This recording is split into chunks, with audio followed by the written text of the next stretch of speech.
Hello Reformers and welcome back to Freeman Guerrilla Warfare. Now, when we left off, we did get kind of massacred by a bunch of, well, terrorists and, well, suffice it to say, we just really didn't have the right kind of tactics, I suppose, because I found that playing a lot more defensively has yielded better results, but playing defensively is not always the most entertaining thing ever, so I guess I just have to treat it a little bit more like a, I guess, real-life situation in comparison to a game.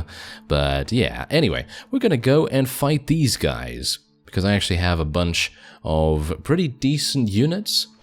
I've actually been playing off-screen for quite some time, and as you can see, I've leveled up these guys once again. I do have a different weapon this time around, so hopefully that's going to make a bit of a difference in how many kills I'm able to get. In the previous battle that I just fought off-screen before starting this episode, I was able to get, I think, about 7 kills. Yeah, amazing, isn't it? Yes, very amazing. So let's see if I can maybe get our forces into some decent locations. Now, I've been finding that putting them into, well, shall we say, tree areas? Yeah, tree areas are usually the way to go, because I found out that, well, I actually kind of thought this to begin with, but I kind of found out that bushes don't give you any cover whatsoever. Yeah, it's kind of obvious if you think about it, isn't it? Yeah, they don't give you any cover whatsoever, and so you're going to be kind of in a tough spot if you rely on a bush to save your life. Anyway, let us deploy, and I have, well, no, not that, there we go. Yes, I have this. It's an AKM. Can you actually believe it? Yes, I actually spent 5,000 on this, and it's actually been doing really nicely for me. I have 1 point in rifle specialization, which is pretty good. Obviously, could be much better, but I don't really need it too badly, because in many of the fights, with the exception of the previous one when I actually gained the AK just before that, I was not fighting that much at all. I didn't kill anyone. I think I killed 1 person in like 3 or 4, maybe even 5 battles. And in the one with the AK, obviously, I killed multiple. So really, this game, initially, you have to be very, very cautious, and you have to play it a little bit more like a strategy game, and completely take yourself out of the equation most of the time, because, I mean, let's face it, you're not going to be going Rambo and gung-ho all over the place with a pistol, because all of the enemies have extremely good weaponry, and, well, you're just going to be outmatched. You're going to be outmatched. And I do have some grenades. I have some, med kits once again. So hopefully that's going to help me out. And what we're going to try to do is we're just going to try to move slowly towards the next kind of area. And that's what I've found to be one of the most efficient ways of playing the game. Because think about it this way. If you go straight here, like straight over from where we currently are to the enemy location, it's more than likely you're going to get caught out of position in the middle of nowhere. And I mean, just look at this. There's one tree to take cover at, and that's awful. That is absolutely terrible. There's no way that is going to stick, because we're literally going to get ambushed by any number of enemies, and obviously using elevations is always a good idea as well, but obviously sometimes you just don't have that ability. I mean, look, like right now we're in a bit of a valley, so if enemies were to come from here right now, we might be in a bit of a tough spot, but we have cover nearby, and that cover is obviously going to make a huge difference to our survivability. And in comparison, if we had just decided to run up this way and go into the trees, then maybe, maybe we'd be okay. But I'm choosing the safer route nowadays because, well, you've seen the last 2 videos, and, well, at the ends of those videos, bad things were afoot. That is for sure. They decided to, well, be rather harsh to us. But, oh, it seems like we found someone. Yes, but playing safe has been much, much better for me of late, and as you can see, even though we are still kind of out of cover. We need to move these guys back here, thank you very much. I actually find that telling them to charge makes a huge difference, because if they just proceed with caution, basically what that means is fire at any enemies in their line of sight, which is really not very good, because if you think about it that way, then they're going to stop in the middle of nowhere and not really be able to do too much. So yeah, that's not particularly good. Now you can see here that our snipers are actually in perfect positions, because they're on elevated ground right here, which is obviously going to make a huge difference to their effectiveness. And I'm gonna just check out. Oh, that is a lot of enemies. Wow, that is a huge amount of enemy troops. We are gonna have some issues. I'm gonna leave our snipers up there. We're gonna move these guys. Maybe I don't really want to move them inward, so I'm just gonna move them to the left. And move these guys down here. Let's tell them to charge as well. If you tell them to charge, they just automatically kind of confirm your movement orders, so you don't necessarily have to tell them multiple times with the proceed with caution command. You can just tell them to charge, and then they immediately get to where you need them to be, and then you can tell them to proceed with caution once again.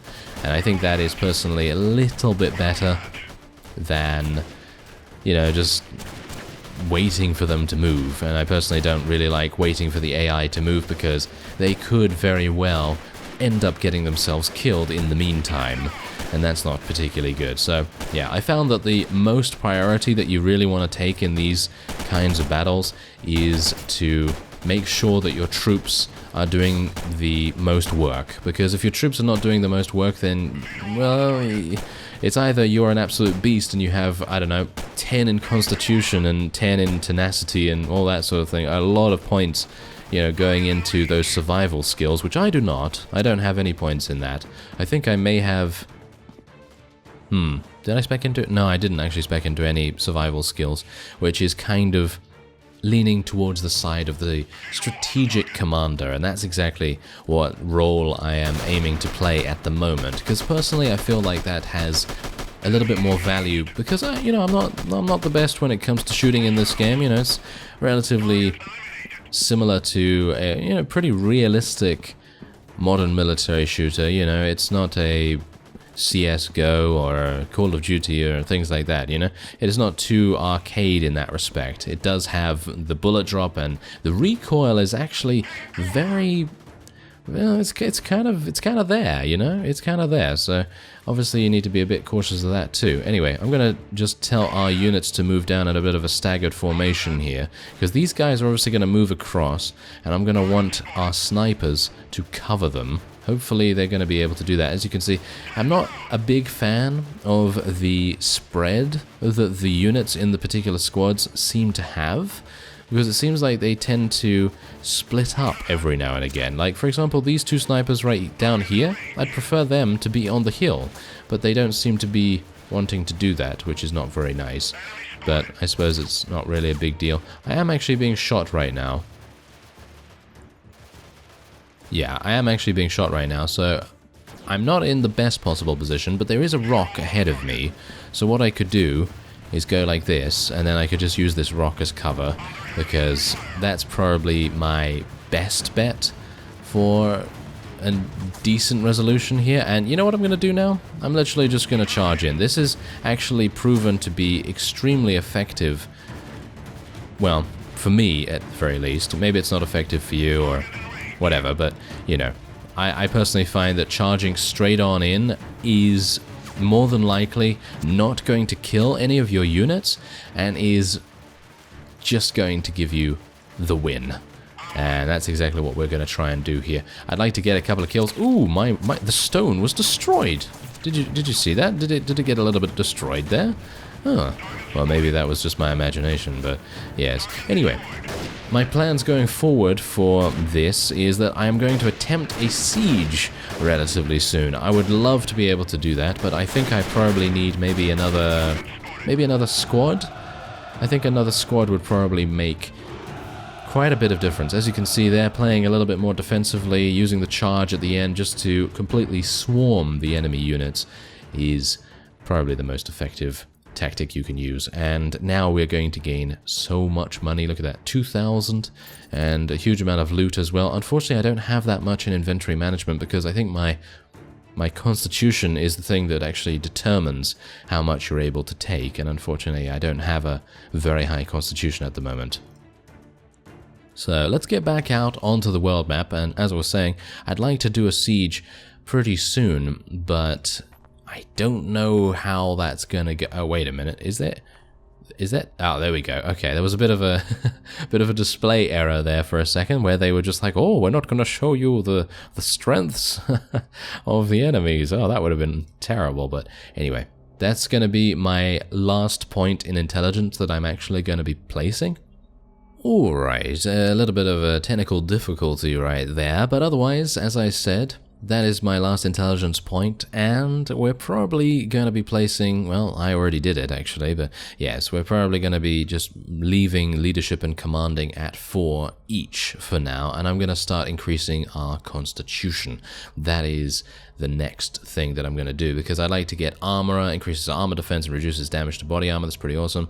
And I don't know about vitality. I don't know how good vitality actually is, because it increases your maximum health. I mean, that's straight up, you know, perfectly fine. I don't know how much armor increases your defense, so that is a bit of an issue, but maybe we'll find out how that is a little bit later on in the development cycle of the game. And yeah, so I was taking a look at the trades here, the various things that you can potentially wear, and I'm aiming to get around 100 armor, and I don't know whether that's actually possible. I think it might be possible to get about 80, maybe 75, maybe somewhere near there, but maybe with the armorer skill we might be able to get even more. So, without further ado, let's try and fight a little bit of a bigger band of units. And yes, as I was actually saying, I would like to participate in a siege. Now, I'm just going to take a quick look around the map, and as you can see, most of the factions have around 90, 100 units. Well, yeah, kind of. 90, 100 units in their garrisons, and that is a little bit too much for me at the moment, I think. It really depends, because obviously, now that we have another... Oh yes, now that we have more points, it would probably be a good idea for me to recruit some more units. Now that I have a lot of money as well from that previous battle, it's probably going to make sense for me to do that. So let's go, and I think I should probably just get this mercenary veteran squad. Should I, for 2,000? Is that a little bit too much for me to spend? I mean, that's pretty good, and I don't have to level up these volunteers anymore, so I'm just going to do that. They have some pretty decent abilities and things like that, so I'm perfectly happy for them to join us, and I'm going to reward the troops to get their morale up. And morale actually does have a pretty huge, well, impact on gameplay as well. I'm actually going to fight these guys. I wasn't going to fight them because they had 32, but yes, we're now going to do that. They are armored, however, which is a little bit worrying, but I did actually see that one of the most recent patches to the game is the ability to headshot. The ability to headshot people. So you can now headshot people successfully, and hopefully that's going to mean that we'll have a much better time of things. And hopefully the AI is hopefully the AI is, you know, going to be able to headshot the opponents as well. Anyway, let's see what we can do here. Okay, so we can either take the high ground, or we can go over to the side and try and take the tree line, because we don't really want to go into over here, because this is going to give the opponent so much to do. I can't actually angle the camera the way I want it to at the moment, but you can see here that this is Death Valley, basically. We don't really want to go over there, so let's just see if I can move these guys a little bit over here, and we're going to tell them to sort of move a little bit cautiously. So let's move them into the trees somewhat, and somewhere like that should be good.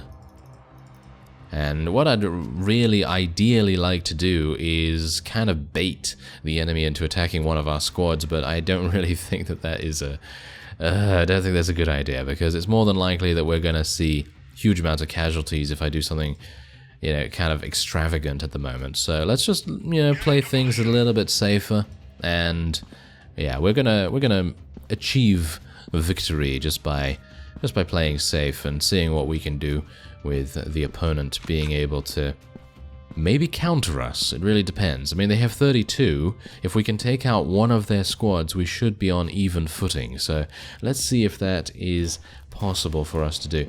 I mean, it really depends on if we encounter them already when we are out of cover. I mean, this is a pretty decent place to stay because there's there's a couple of trees and everything, but I kind of wanted a little bit more foliage, a little bit more possibility to advance as well. And there is a slight incline here, which I'm actually going to place my snipers on. So let's place them over here.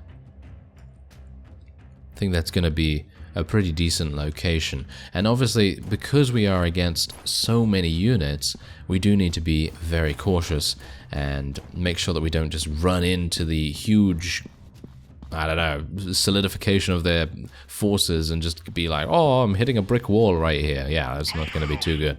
Alright, so it seems like we have encountered the enemy.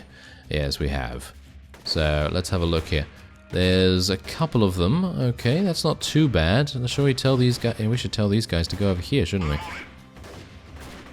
Tell these guys to go over there, and over here, and over there. There we go. So they're all kind of behind the tree line and everything, and I think that's going to make much more of a difference to their survivability. Our snipers are being a bit lazy.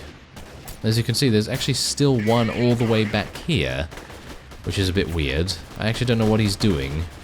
Maybe he's shooting at someone over in this direction. That might actually make sense, but he's being a bit lazy. Oh, there we go. He's finally moving. I don't actually know what he's doing, but I'm just going to leave him to it because he obviously knows what he's, what he's capable of. He's obviously not capable of walking across. I'm going to try and get to one of these trees because I'm a little bit out in the open here. There we go. Ah, there's one over there. There's actually quite a few of them. Oh, there we go. We got a raider. That's nice. Give me that extra experience. Thank you very much.